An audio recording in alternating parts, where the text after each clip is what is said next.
समाहित करके जब उसके पास जाती हैं तो वो सर्दियों के दिन जो कि अत्यधिक शीतल होते हैं, ऐसे शीतल दिनों में भी वो सखियां आले बसन यानी गीले वस्त्रों को जो है आड़े दे, गीले वस्त्रों को उस अपने आगे लगाती हैं, तब भी जो है उसके पास पहुंचने में वो सफलता हासिल कर पाती हैं। है ना, साहस का के गीले वस्त्रों को पहले वो अपने आगे लगाती हैं कि जिससे उसकी विरह की जो ताप है उसका प्रभाव उनके ऊपर सीधा नहीं रहे, और इसी प्रकार से वो उसके निकट तक जो है पहुंचने में जो है पूरी तरीके से अपना सफलता हासिल कर पाती हैं। दूसरा आया है दोहा, स्वार्थ सुकृत न श्रम वृथा, देख विहंग विचार, बाज पराए पान पर तू पच्छिन मार। यहाँ पर पहले हम शब्द अर्थ देखते हैं। स्वार्थ आया है तो अपने कार्य में अपना हित देखना, अपना हित देखना। सुकृत कहते हैं पुण्य, पुण्य। श्रम आया है परिश्रम, और वृथा शब्द आया है व्यर्थ में, व्यर्थ में। विहंग शब्द है यहां पर पक्षी के लिए, बाज भी पक्षी ही है। परायक शब्द आया है यहां पर दूसरे, पक्षी मान। अब यहां पर जो है कवि बिहारी ने ऐसे व्यक्तियों के लिए इस दोहे को प्रस्तुत किया है कि जो व्यक्ति इस प्रकार के हैं कि कोई भी उसका स्वामी यानी जिसके निर्देशन में वो कार्य कर रहे हैं, तो जिसके निर्देशन में काम कर रहे हैं उनका जो स्वामी है, उसके बीच रह करके जो सेवक कार्य करता है, तो स्वाभाविक रूप से उसका कार्य वही होता है जो उसका मालिक उसको निर्देश देता है। अब कई बार तो ऐसा होता है कि जो निर्देश दिया जाता है वो वास्तव में सत्य मार्ग पर ही होता है और वो उस कार्य को करने में आगे बढ़ जाता है, लेकिन कई बार हमें ये चीज स्पष्ट रूप से दिखाई देती है कि जो निर्देश हमें दिए जा रहे हैं या जो कार्य करने के लिए हमें कहा जा रहा है वो पूरी तरीके से असत्य है और इससे मुझे किसी भी प्रकार का लाभ नहीं मिलता, लेकिन उसको उसकी आदेश की पालना करने के लिए वो कार्य करना पड़ता है। तो ऐसे व्यक्ति ऐसा क्यों करते हैं? यदि उनको लाभ नहीं है तो उनको ऐसे विषयों को अस्वीकार कर देना चाहिए। इस संबंध में इस दोहे को बिहारी ने कहा। अब यहाँ पर आया कि स्वार्थ सुकृत श्रम वृथा। उन्होंने बाज का जो है माध्यम बना करके अपनी बात को रखा कि जब अब आया है कि स्वार्थ सुकृत श्रम वृथा, कि हे बाज पक्षी, अब आया कि तुम दूसरों के हाथ में यानी दूसरों के वशीभूत होकर के अन्य पक्षियों को जो निर्दोष हैं, जिनका कोई भी दोष नहीं है, जिनसे तुम्हारी कोई स्वार्थ सिद्धि भी नहीं हो रही, तुम उनको क्यों मार रहे हो? क्योंकि ऐसा करने से न तो इसमें तुम्हारा अपना कोई हित सिद्ध हो रहा है, न ही तुम्हें किसी भी प्रकार की पुण्य की प्राप्ति हो रही है। आप जो कर रहे हैं यह परिश्रम मेरे दृष्टिकोण से जो है व्यर्थ ही जा रहा है। इसलिए आप इस पर विचार कीजिए कि आपके द्वारा किया हुआ जो कार्य है वह पूरी तरीके से व्यर्थ ही है। आप ऐसा कार्य न करें जो दूसरों के निर्देशन में रह करके आपके हाथों हो लेकिन वो अहितकारी हो। आगे जो है तीसरा दोहा है, शीश मुकुट कट काछनी कर मुरली उर्माल, यह बानक मो मन सदा बसो बिहारी लाल। यहाँ पर ये विषय इसलिए है कि अगर ईश्वर की कोई भी छवि होती है या ईश्वर का कोई भी रूप है, किसी भी व्यक्ति को उनका किस प्रकार का रूप जो है अत्यधिक प्रभावित करने वाला हो या उनके मन को मोहित करने वाला हो, ये उस व्यक्ति पर निर्भर करता है कि उसको ईश्वर का कैसा रूप ठीक लगता है। सरल रूप में मोर पंख लगा करके नृत्य करते हुए, क्रीड़ा करते हुए, ये अलग अलग प्रकार की चीजें हैं जो ईश्वर के हमें विभिन्न रूपों के माध्यम से हमको एक निर्देश तो मिलता ही है, साथ साथ हमें अपने मन को संतुष्टि जब भी होती है जब हम उसको उस रूप में जो है देखते हैं। तो यहाँ पर जो ये बातें दर्शाई गई हैं इस दोहे में, तो बिहारी को जो है वो चाहते हैं कि आप मुझे, श्री कृष्ण के लिए उन्होंने कहा है कि आप मुझे सदैव जो है इस रूप में ही दिखाई देते रहें और मेरे हृदय में आप इसी रूप में ही जो है निवास करें, जिसमें कि मुकुट भी हो, काचनी भी हो, मुरली भी हो। आप मुझे जब इस रूप में मेरे हृदय में समाहित होंगे तभी मुझे जो है एक तरीके से जो है संतुष्टि का अनुभव होगा और मुझे ऐसा लगेगा कि आप मेरे हृदय में बसे हुए हैं, मुझसे दूर नहीं। अब इसके हम शब्दार्थ और देखते हैं। शीर्ष आया है शब्द सिर के लिए, कटी कमर को कहते हैं, मुरली बंशी और माल माला के लिए आया है।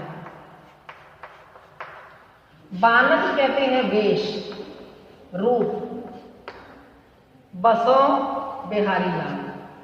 देखो अब यहां पर कहा कि हे श्री कृष्णचंद्र बिहारी लाल, आप अपने सिर पर मोर पंखों का मुकुट धारण करते हुए अपनी कमर में काचनी सहित एवं हाथ में आपके बंसी सुशोभित हो, गले में आपने वनमाला को धारण कर रखा हो।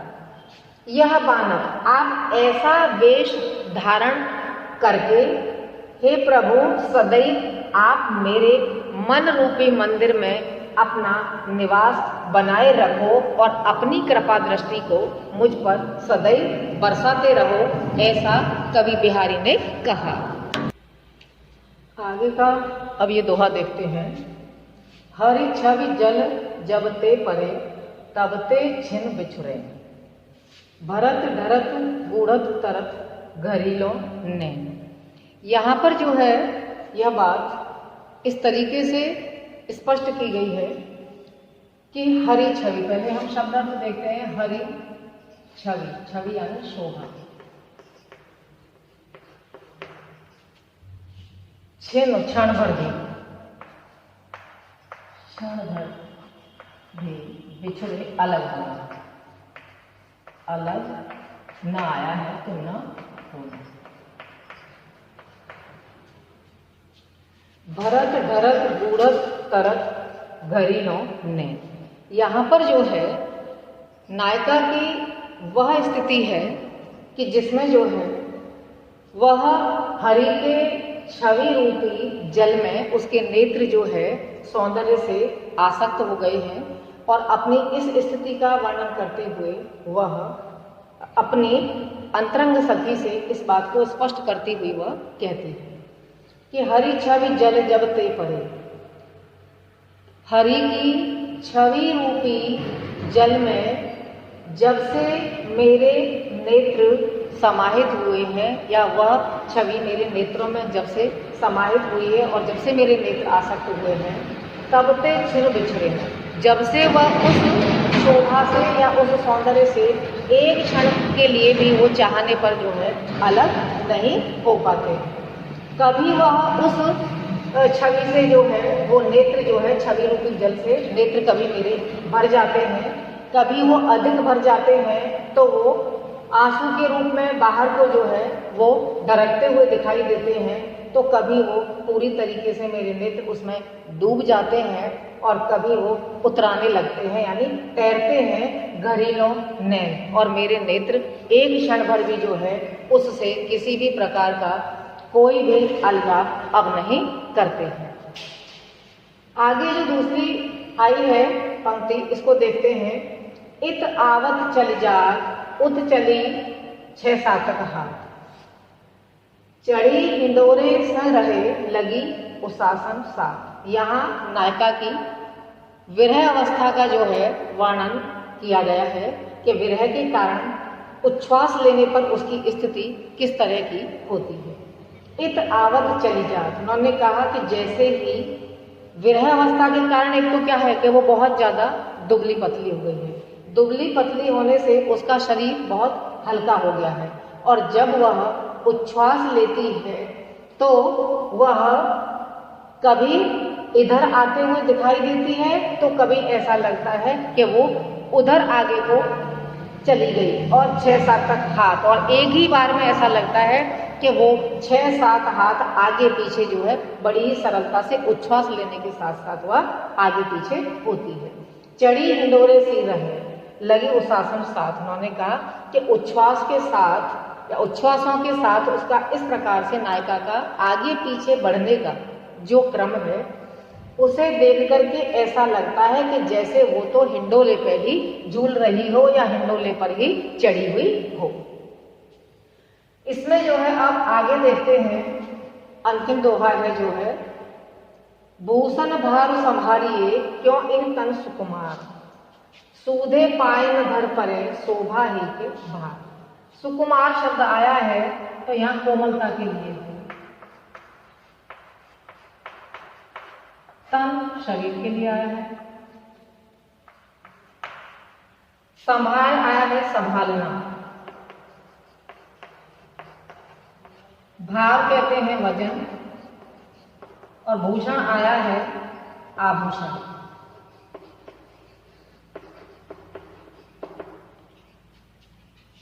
सूधे पायन धर परे शोभा ही के भार।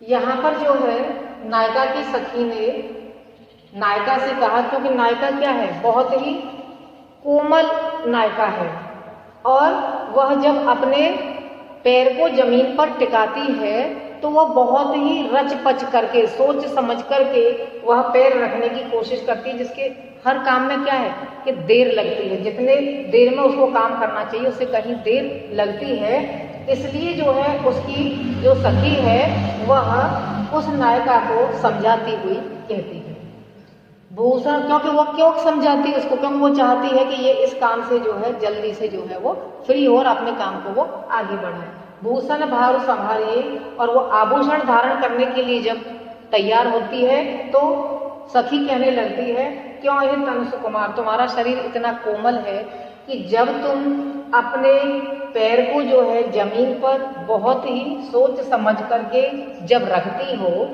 तो निश्चित रूप से उसकी शोभा को ही सहन करना क्या है, पृथ्वी के लिए तो जो है बहुत ही मुश्किल है, यानी वैसे ही शोभा उसकी बहुत ज़्यादा फैल जाती है।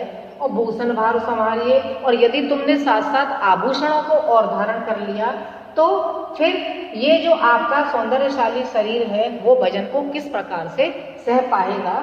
इस तरीके से जो है यहाँ पर नायिका के कोमल और सौंदर्यशाली जो है उसके सौंदर्य की वर्णन करते हुए यहाँ पर उस नायिका की सखी ने जो है कहा। इस तरीके से जो है हमने आज इस व्याख्यान में बिहारी के 6 दोहों का अध्ययन किया, और आज के व्याख्यान को हम यहीं पर समाप्त करते हैं। धन्यवाद।